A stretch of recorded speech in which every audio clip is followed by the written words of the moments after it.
Florida, December 28, 1835. Two unexpected attacks on U.S. forces are about to thrust the U.S. government into the longest and bloodiest Indian War in its history. And at the very center of the war would stand the Southern Command of the U.S. Army, Fort King, the very birthplace of the city of Ocala. First, let's look back into our history. In the 1500s, Spain claimed Florida as one of its territories. Unfortunately, many of the indigenous peoples inhabiting Florida succumbed to diseases brought by Europeans. Displaced Creeks and other native groups migrated into northern Florida. They came from Alabama and Georgia, mixing with local cultures and forming a group that became known as the Seminoles.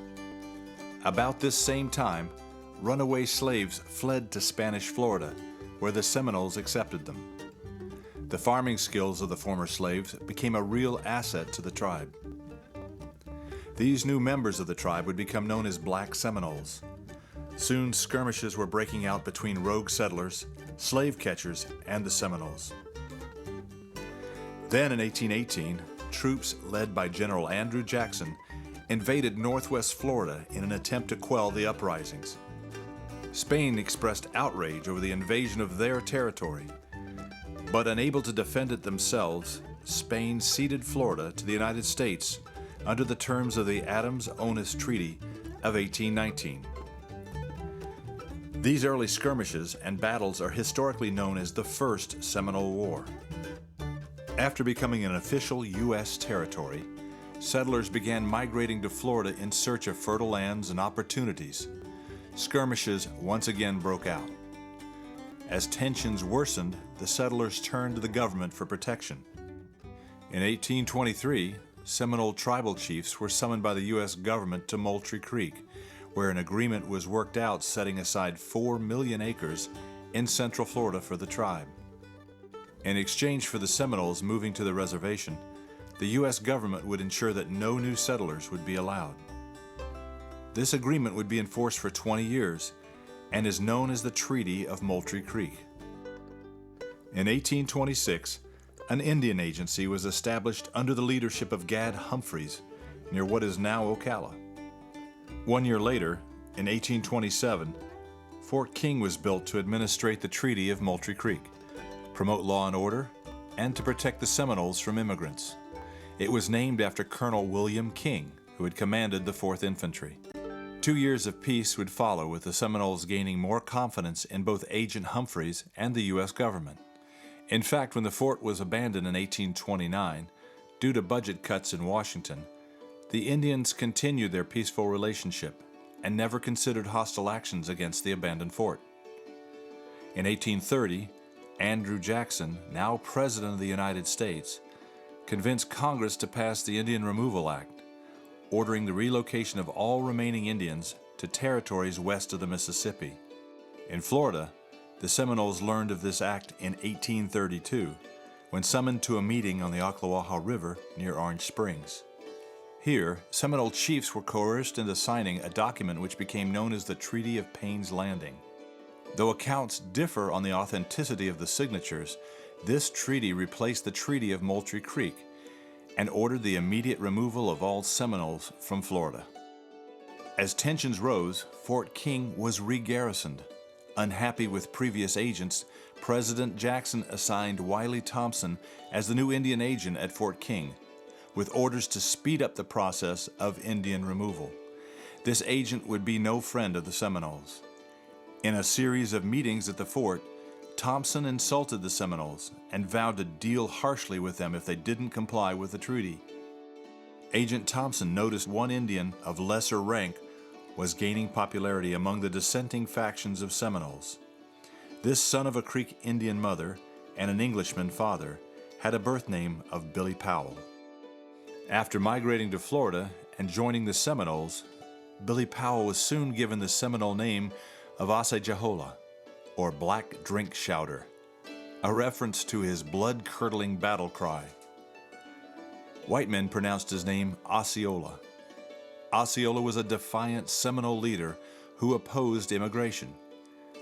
In June of 1835, Agent Thompson, in an effort to get Osceola to change his mind and immigrate west, imprisoned Osceola at Fort King. When Osceola consents, he is released and presented a brand new rifle.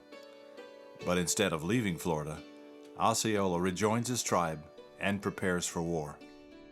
On December 23, 1835, 108 soldiers under the command of Major Francis Dade leave Fort Brooke in Tampa on a march northward to reinforce Fort King. They never made it. 5 days into the march, on December 28, 1835, 280 warriors led by Chiefs Micanopy, Jumper, and Alligator ambushed the troops on the Fort King Road near what is now Bushnell. Over half the soldiers, including Dade, were killed in the first volley. Many more were killed in the ensuing volleys. Only 2 soldiers seriously wounded would survive the attack. This historic event is known as the Dade Massacre. That same afternoon, Osceola and a group of warriors opened fire on Indian Agent Wiley Thompson and Lieutenant Constantine Smith as they walked outside the walls of Fort King. They then turned their vengeance on the Sutler store owner, killing Erastus Rogers and his 2 assistants. Soldiers inside the fort, thinking they were under attack, secured the gates, not realizing Thompson and the others had been killed. When the soldiers found Thompson lying dead outside the fort, he had 14 bullet wounds, some of which allegedly came from the same rifle he had presented Osceola as a gift. These 2 events, the Dade Massacre and the killing of Indian Agent Wiley Thompson, are believed to be the sparks that ignited the Second Seminole War. As the war lingered on, North Central Florida became a network of Army fortifications. Fort Brooks at Orange Springs, Fort McKay, later named Fort McCoy, Fort Drain near Irvin, Fort Izard near State Road 200 and the Withlacoochee River, Fort Fowl near the Sharps Ferry Bridge on the Ocklawaha River, and in the center of them all, Fort King, the southern command of the U.S. Army.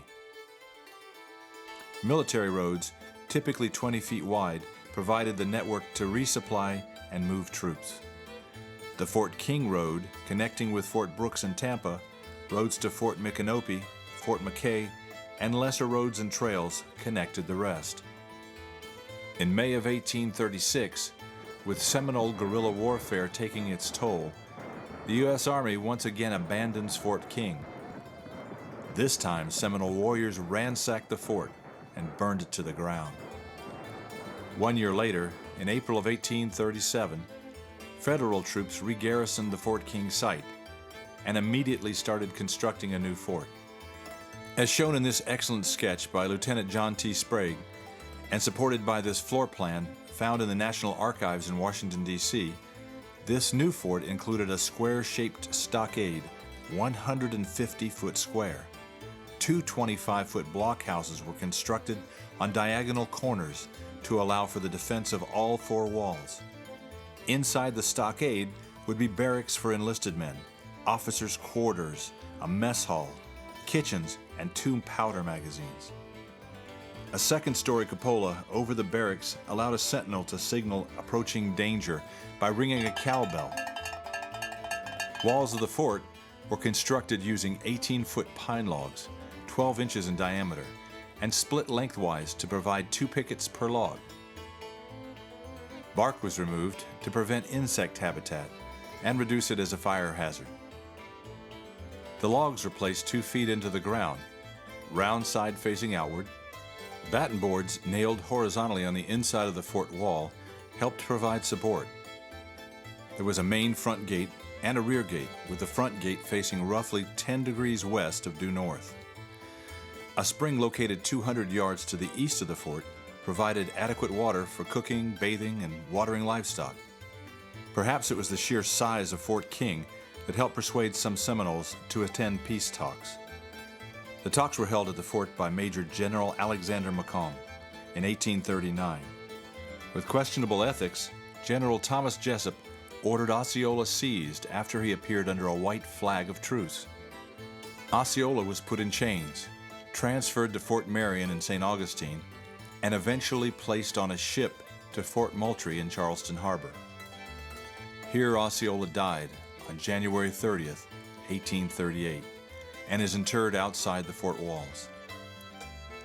The last fighting at Fort King took place in 1840, when a scouting party was ambushed, with 3 soldiers paying the ultimate price. On August 14, 1842, the Second Seminole War was declared over. No truce was ever signed, no winners ever declared. It is estimated that 4,000 Seminole men, women, and children were relocated to the Oklahoma Territory. Several hundred Seminoles escaped into the Everglades.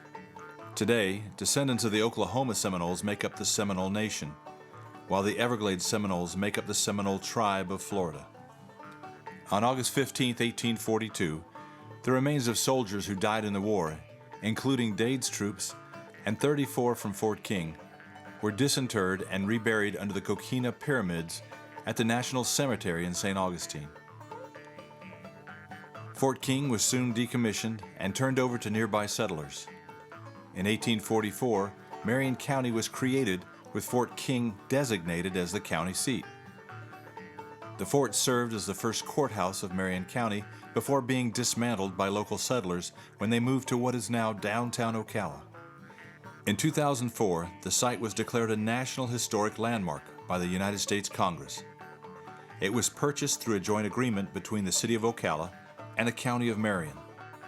A support group, the Fort King Heritage Association, was formed as a nonprofit advisory board to give assistance and financial support in developing the park for the enjoyment of all.